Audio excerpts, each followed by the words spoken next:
देखो, राधा नाम तो वृंदावन में व्याप्त है और हमारे रस ग्रंथों में व्याप्त है। अगर गुरु के वचनों में विश्वास हो तो बिना नाम के भी कल्याण हो जाता है, ऐसे साधारण बोल देने पर। एक सीधा साधा गांव का भगत कभी कथा नहीं सुनता था,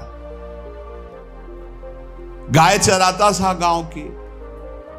तो एक दिन और गोपाल जो गाय चराने वाले थे, उन्होंने कहा, यार कभी तो कथा सुन लो, रात दिन पशुओं के पीछे घूमते हो, पशु बुद्धि, कभी तो कथा सुन लो।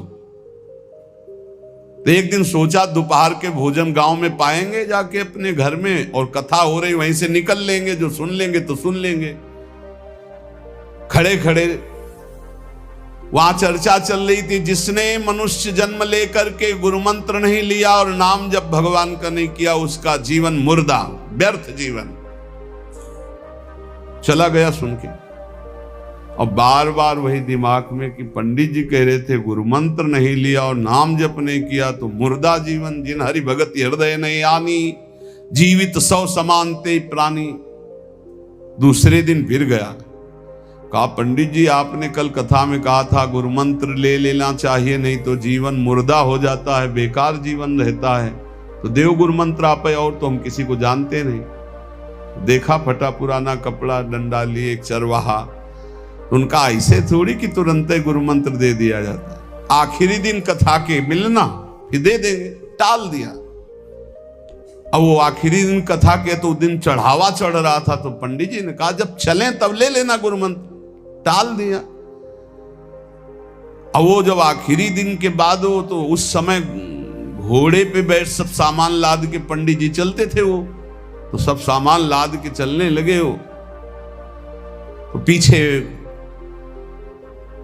पंडित जी आप जो कह रहे थे कि गुरु मंत्र देंगे, आप गुरु मंत्र दे दीजिए। पंडित जी रबड़ी पवाई गई थी, घोड़े से उतरे, घोड़ा एक भगत के यहां खड़ा किया और लोटा लिया और भागे, क्योंकि सोच लगी थी। अब वो भगत किसान आदमी, गांव का गंवार आदमी पीछे लगे, पंडित जी अरे गुरु मंत्र दे दो, कितने दिन से टहला रहे हो आप। अरे उनका यार मतलब सोच का पेशा, तुम गुरु मंत्र की बात कर। और वो पीछे लगा कि अब हम नहीं जाने वाले, आपने सब सामान लाद ली थी, भगवान की कृपा कहो कि आपको सोच लगी आई, नहीं तो आप हमको तो गुरु मंत्र ही नहीं देते, हम आपको नाम पर विश्वास की बात। पंडित जी तो दत्त गपोचन, जय गुरुदेव की जय गुरु। वो दबकाए है दत्त गपोचन, एकदम मूर्ख आदमी, तो सोच तो। वो प्रणाम कर लिया, जय गुरुदेव, दत्त गपोचन, दत्त गपोचन। जपना न राधा न कृष्ण न राम न हरि।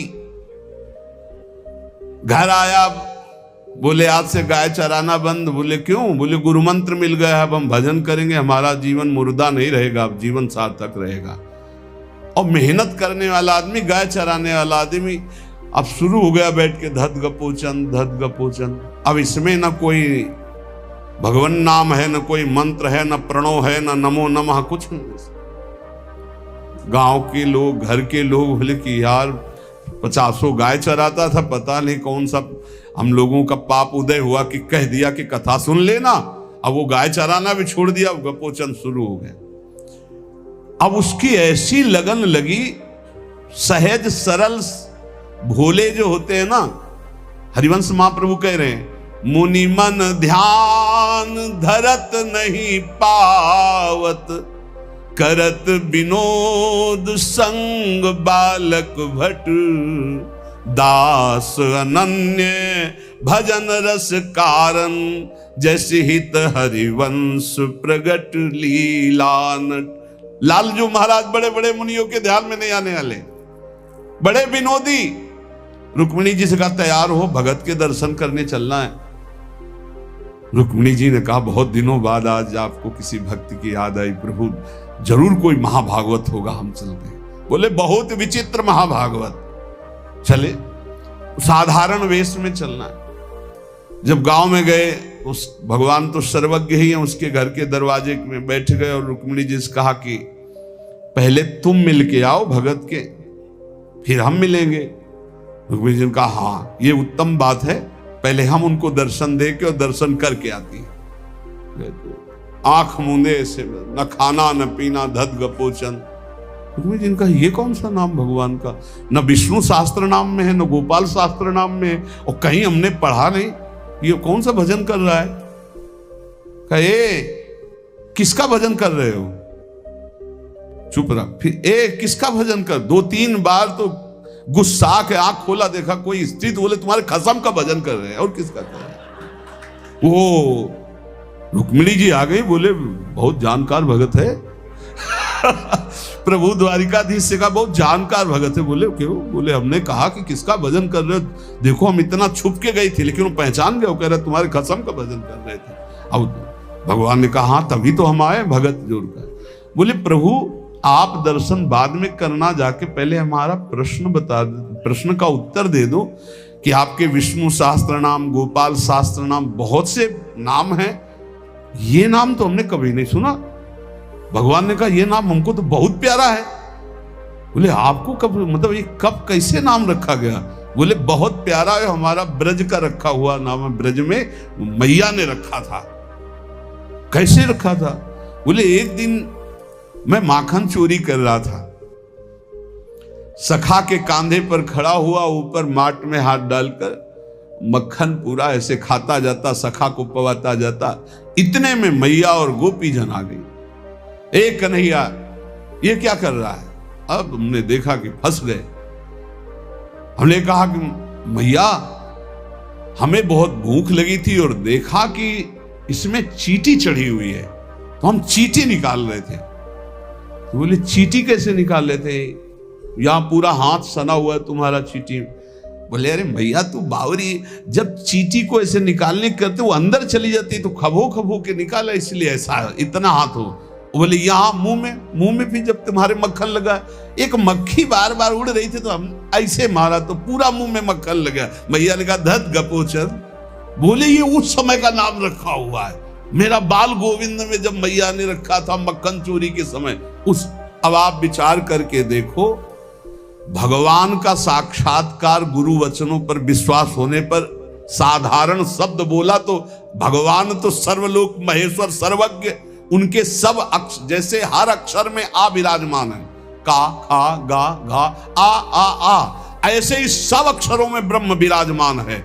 फिर राधा नाम तो स्वयं हरि जपते हैं, और राधा नाम तो परम प्रेममय है, वो बड़ा गुही है।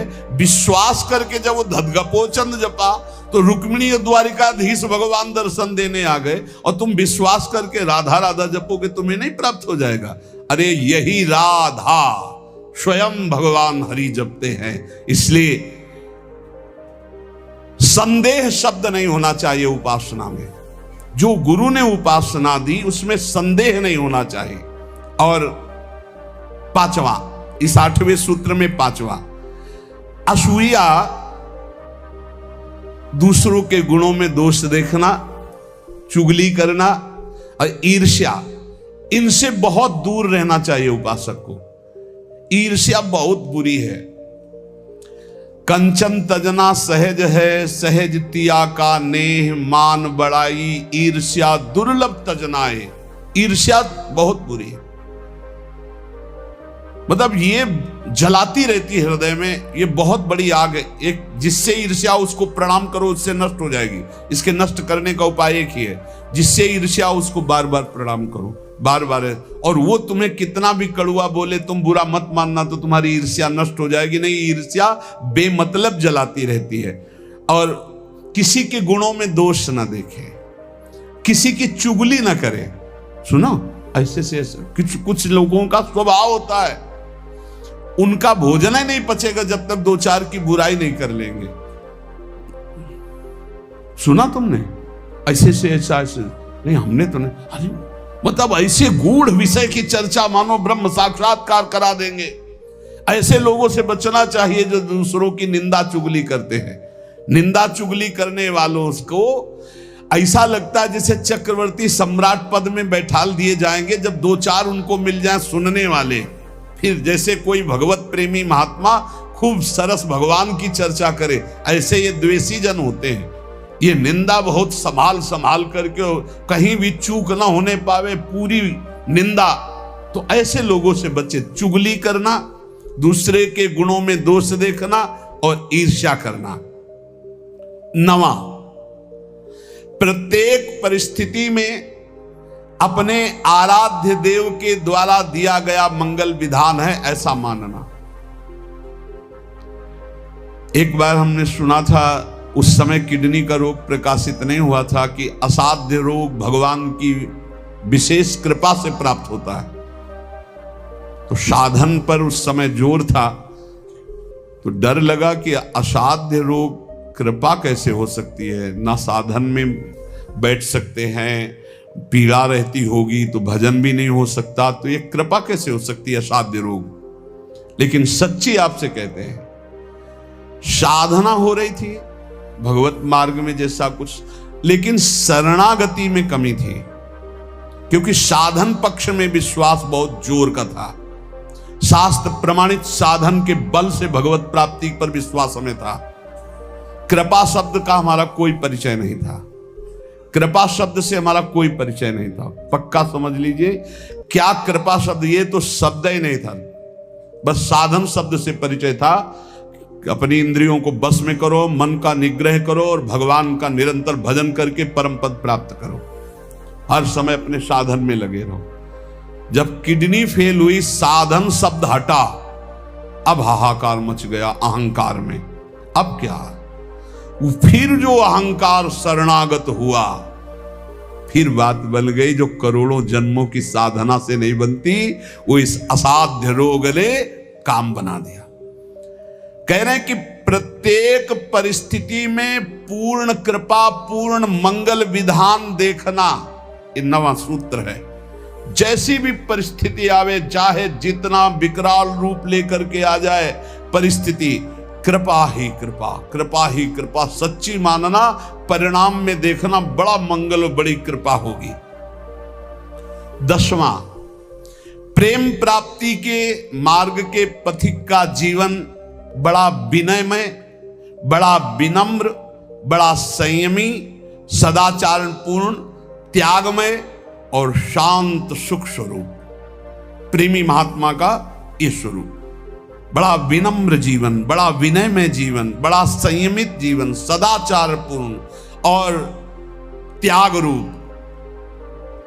त्याग की चेष्टा नहीं, वो त्याग रूप ही है। प्रभु के सिवा उसे कुछ अच्छा नहीं लगता। कुटुंब देहते जाए छूट सब ही विधि नातो। और अद्भुत शांति, अद्भुत शांति, कोई भी द्वंद आ जाए उसे अशांत नहीं कर सकता। 11वां, श्री राधा माधव के नित्य नूतन परमानंद प्रदान करने वाले पदों का गायन, उनकी सेवा, उनके प्रेमी जनों के दर्शन संभाषण, तब ऐसे प्रेमानंद की तरंगे हृदय में उछलती रहती है जिससे लीला रस में उसका प्रवेश हो जाता है। तब उसका लीला रस में प्रवेश हो जाता है। जीवन भर हमारा एक ही कार्य है साधना का, मय्येव मन आधत्स्व मयि बुद्धि निवेश है।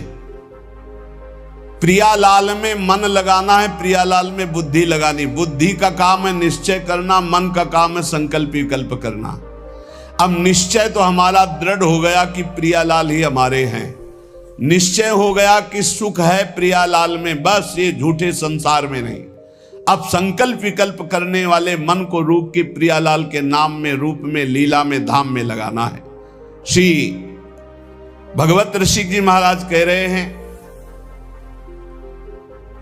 हम शिष श्यामा श्याम के गुरु, हम श्यामा श्याम। बड़ी ऊंची स्थिति की बात कह रहे हैं। ये तभी होती जब हमारा मन और बुद्धि का निश्चय केवल श्यामा श्याम में है। देखो, ये गुरु शिष्य का संबंध,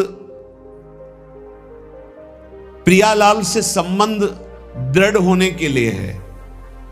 वही श्यामा श्याम अपने स्वरूप का प्रकाश करने के लिए, प्रेम का प्रकाश करने के लिए, मार्ग का ज्ञान कराने के लिए गुरु रूप में विराजमान होते हैं, और कोई दूसरा नहीं। गुरु गोविंद न भेद कराए। लेकिन यह बाहरी व्यवहार का क्षेत्र नहीं गुरु शिष्य का, ये शुद्ध परमार्थ का संबंध है। इसमें लौकिकता की गंध भी नहीं है। इसीलिए कह रहे हैं, हम शिष्य श्यामा श्याम के,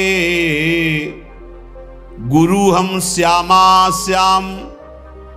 ओत प्रोत अर्पण कियो निज मन तन धन धाम। निज मन तन धन धाम निरंतर अंतर नाही। निस दिन दुख सुख संग असुचि सुचि घर बन माही। नस्वर नेह निमित्त देह नाते सो उपशम। भगवत हमारे प्राण सदा भगवत के हैं हम। भगवत ऋषि जी कह रहे, हम किसी और के न शिष्य हैं और न किसी के गुरु हैं। हम देहाभिमानी गुरु चेला नहीं है। चेला काहू के नहीं, गुरु काहू के ना है। सखी लड़ैती लाल की रहत महल के माहे। राय महल के माए टहल सब करे निरंतर। दंपति अत्य कुलाए पलक कहूं पर है जो अंतर। भगवत भगवत कहां करें नहीं, हम बिनु केला ताते हम परिहरे देह मानी गुरु चेला। ये देह मानी संबंध नहीं है। आध्यात्मिक संबंध का आधार है गुरु भाव।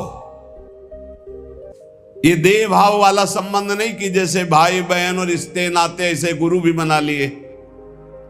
ये सिर्फ अध्यात्म का संबंध है। प्रायः देह भाव में ही स्थित होकर के देह भाव को ही गुरु मान लिया जाता है। नहीं, ये देह भाव का नाश करने के लिए संबंध है गुरु शिष्य का। देह भाव को पुष्ट करने के लिए नहीं, नष्ट करने के लिए है। अपने देह की उपेक्षा करके गुरु को सच्चिदानंद के स्वरूप में स्वीकार करना परमार्थ का स्वरूप है।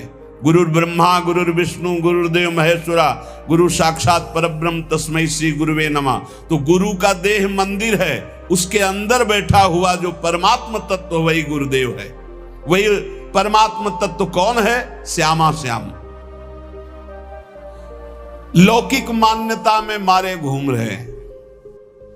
भगवत ऋषि जी कहते हैं, हम चेला काहू के नहीं और गुरु काहू के ना ही। देहाभिमानी ना हम गुरु हैं और ना देहाभिमानी हम चेला स्वीकार करते हैं। हम सखी लड़ैती लाल के रहत महल के माहे। रह महल के माए टहल सब करे निरंतर। रात दिन अपनी प्यारी जू की सेवा में रहते हैं। अगर पलक भर की ओट हो जाए तो कहां है भगवत रसिक, कहां है भगवत रसिक। भगवत भगवत अकुलाकर पुकारने लगते हैं। भगवत भगवत कहां करें नहीं, हम बिनु केला। हमारे बिना वो केल ही नहीं करते। ताते हम परिहरे देह मानी गुरु चेला। आज जो है संसार में यही फैल रहा है। जैसे और संबंध ऐसे गुरु संबंध बना ली। गुरु संबंध केवल अध्यात्म के लिए, भगवत प्राप्ति के लिए, ऐसा नहीं। अंधे का हाथ पकड़कर चलने वाला अंधा दोनों कुएं में गिरते, दोनों मार्ग भटक जाते हैं। हमारा गुरु संबंध केवल अध्यात्म के लिए, अध्यात्म भगवत प्राप्ति श्यामा श्याम के लिए। और वहीं देह भाव का विस्मरण करने का सौभाग्य मिलता है गुरु चरणों में। जब उनकी आज्ञा में हम रहते हैं तो हमारा अहम नष्ट हो जाता है। पर किनकी आज्ञा में? जो देह मानी नहीं, जो स्वरूप बोध प्राप्त है, जो शब्द ब्रह्म पार ब्रह्म के अनुभूत महापुरुष हैं, जो प्रियालाल के अनुरागी जन हैं, वो प्रियालाल और उनमें किंचन मात्र भेद नहीं है। इसीलिए हम शिष्य श्यामा श्याम के और गुरु हम श्यामा श्याम। कितनी ऊंची स्थिति। भगवत रसिक जी कह रहे हैं, हम शिष्य हैं श्यामा कुंज बिहारी के और हम गुरु भी हैं श्यामा श्याम के। ये श्यामा श्याम के गुरु हैं। इसको अगर हम व्यवहार धरा में देखते हैं तो जब चिद चिद लक्षणम सर्वम राधा कृष्णमयम जगत, तो अगर कोई सामने शिष्य भाव से बैठा है तो प्रभु ही तो है और कोई दूसरा थोड़ी है। यहां प्रभु है तो सामने भी प्रभु है। व्यवहार देश और नवनिवृत्त निकुंज देश में सखी जो आज्ञा करती है वही प्रिया प्रीतम। कैसी आज्ञा? सखियन के उर ऐसी आई, उनके हृदय में आई कि चलो ब्याह विनोद रचे सुख, तो ब्याह के लिए तैयार हो गई हो। चलो हिंडोला पड़ा हुआ है, सरकार पधारो झूलो झूल ले। जैसा सखी आदेश करती वैसे प्रिया प्रीतम की जैसी रुचि वैसे सखी की इच्छा। सखी स्वरूप से जैसी आज्ञा करते श्यामा कुंज बिहारी वैसे ही करते जैसा निर्देश देती सहचरी। इसीलिए कह रहे गुरु हम श्यामा श्याम के, हम शिष्य हैं श्यामा श्याम के, हम गुरु भी हैं श्यामा श्याम के। बड़ी ऊंची स्थिति। उरोत प्रोत अर्पण कियो निज मन तन धन धाम। ऐसी स्थिति कैसे आई? अपना तन मन धन सब कुछ अर्पण कर दिया श्यामा श्याम के। तब समझ में आया कि गुरुदेव श्यामा श्याम गुरुदेव, दूसरा नहीं है। गुरुदेव ही श्यामा श्याम है, श्यामा श्याम ही गुरुदेव हैं। और श्यामा श्याम की जब इस प्रकार समर्पण वृत्ति आई तो भावे मोहि जोई सोई सोई करें प्यारे। ये है हम गुरु श्यामा श्याम के। पहली पंक्ति में हम शिष्य श्यामा श्याम के, जोई जोई प्यारो करे सोई मोहि भावे। और दूसरी पंक्ति भावे मोहि जोई सोई सोई करें प्यारे। भावे मोहि जोई सोई सोई करें प्यारे। ये है गुरु हम श्यामा श्याम के। जैसा हमें भाता वैसे हमारे प्यारे युगल सरकार करते हैं। अपने तन मन धन धाम सबका विस्मरण करके एकमात्र श्यामा कुंज विहारी में तन्मय हो जाना, यही गुरु शिष्य के संबंध का स्वरूप है। कोई भेद नहीं रहा, अभेद हो गए। यहां श्यामा श्याम, सामने श्यामा श्याम, आंख मूंदो तो श्यामा श्याम, आंख खोलो तो श्यामा श्याम। ऐसा प्रेम स्वरूप जब जागृत होता है तो कह रहे निष्दिन दुख सुख संग असुच सुच घर बन माही। अब शरीर दुख में है या सुख में, शरीर अपवित्र है या पवित्र है, शरीर घर में है या वन में, कोई फर्क नहीं पड़ता। अपवित्र है या पवित्र, कोई फर्क नहीं पड़ता। ये सब प्रारंभिक बातें हैं। पवित्रता पवित्रता। शरीर शौच में बैठा हुआ, मन लीला में डूबा हुआ है, सामने प्रिया प्रीतम विराजमान है।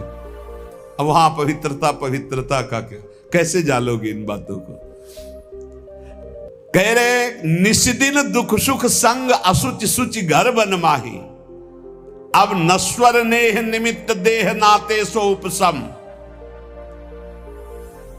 ये नश्वर आसक्ति का कारण जो शरीर धर्म है, शरीर संबंध है, शरीर भोग है, इनका जो पूर्ण रूप से त्याग कर देता है वही इस स्थिति को प्राप्त होता है।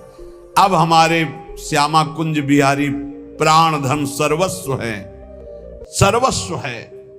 वही हमारे शिष्य हैं, वही हमारे गुरु हैं, वही हमारे जीवन है, वही हमारे प्राण हैं।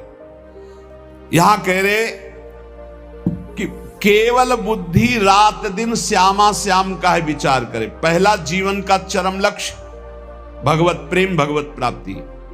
दूसरा, हमारी बुद्धि केवल विचार करे तो श्यामा श्याम के ही विषय में। किसी व्यक्ति वस्तु स्थान का अगर हमारा चिंतन हो रहा, संबंध हो रहा, तो श्यामा श्याम के संबंध से हो। जैसे गोस्वामी तुलसीदास जी कहते, नाते नेह राम के मनियत सुहृद सुसेव्य जहां लो। अगर ऐसा नहीं तो फिर हर वस्तु व्यक्ति स्थान में एक आसक्ति है, वो बांध लेगी, आप श्यामा श्याम तक नहीं पहुंच पाएंगे। इसलिए बुद्धि का जरूरी है प्रिया प्रीतम में स्थित होना। अगर बुद्धि ये निश्चय कर ले कि परम सुख स्वरूप श्यामा श्याम ही हमारे हैं, हम श्यामा श्याम के हैं, सुख है तो श्यामा श्याम के नाम में, रूप में, लीला में, धाम में। अभी आपने सुना आनंद का तारतम्य। तीसरा, इसलिए अपने जीवन को महाप्रेम में बनाने के लिए जो आप सत्संग में श्रवण करते हैं, ये बड़े सौभाग्य से श्रवण कथन का हमें प्रभु ने अवसर दिया है। हम इसे व्यर्थ न जाने दें, बार बार मनन करो। देखो भगवान की इतनी कृपा हो गई, ये यंत्र मोबाइल आदि जो है अगर इनका सही प्रयोग करें तो ये बहुत सहायक है। एक बार सत्संग हो गया जो पकड़ पाए नहीं, हम 10 बार सुनेंगे तब तो हम पकड़ लेंगे ना। तो 10 बार कैसे सुनते? अगर ये मोबाइल ना होते, ये यंत्र ना होते तो हम कैसे सुनते? बड़ी कृपा भगवान ने की। जैसे जैसे कलयुग हमारी स्मृति का अपहरण कर रहा है, तो भगवान के द्वारा प्रेरित होकर विज्ञान भी वैसी सहायता कर रहा है कि एक बार का सत्संग हमें पकड़ में नहीं आया तो हम 10 बार मोबाइल से